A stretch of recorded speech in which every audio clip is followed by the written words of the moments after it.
Hello and welcome to another episode of the Monday Book Club. It's a storm outside, but of course it's a great time to sit down and relax with a good book. And today we've got what might be a good book for some and possibly not for others. It's Do Androids Dream of Electric Sheep by Philip K. Dick. Let's have a look and see what it's like.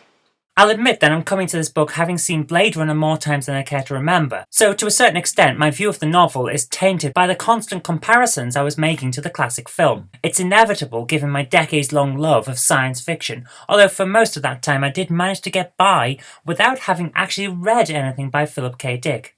Does that require a mark on my nerd card? I don't know. Do Androids Dream of Electric Sheep is an odd novel, to say the least. You might say that's par for the course for Philip K. Dick, but Androids isn't a standard Dick novel.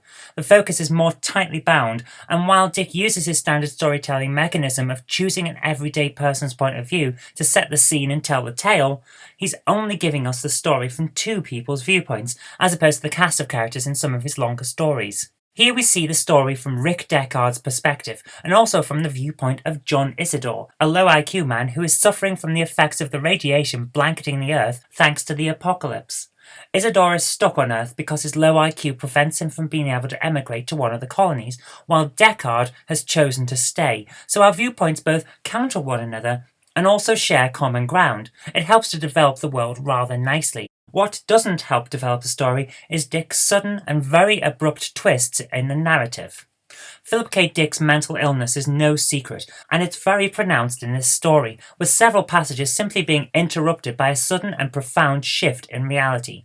Characters who were going about their daily routines suddenly find themselves in hallucinatory scenes, which some may be able to argue helps to demonstrate the odd and very unwelcoming nature of the post-apocalyptic Earth of the story, but I can't agree with that.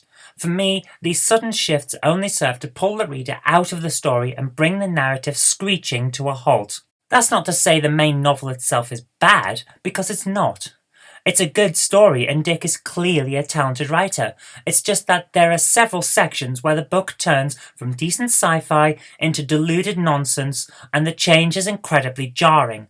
There's some good writing in here. The scene with the spider, a rare creature to find out in the wild, is truly unnerving and for all the right reasons.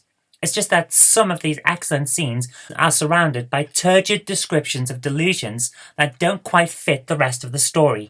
Now, no discussion of Do Androids Dream of Electric Sheep is complete these days without answering the question of exactly how much the story shares with the film. Blade Runner takes the names of the main characters and a few scenes from here and there. The setting is mostly the same, although the film decided to make San Francisco appear far more populated than the book. In a number of passages, the book goes out of its way to emphasize just how few people are left. Yet the film shows crowded street scenes. The film drops the vast majority of scenes from the book, as well as secondary plot lines such as mercerism and the build-up to the Buster-friendly expose that drives so much of the characterization within the novel.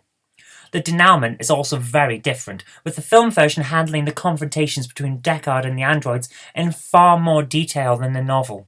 In the end, Do Androids Dream of Electric Sheep is one of those novels you'll either struggle with due to the faults inherent in so many Philip K. Dick novels, or you'll manage to read through it in one sitting. It's pretty much an either-or situation.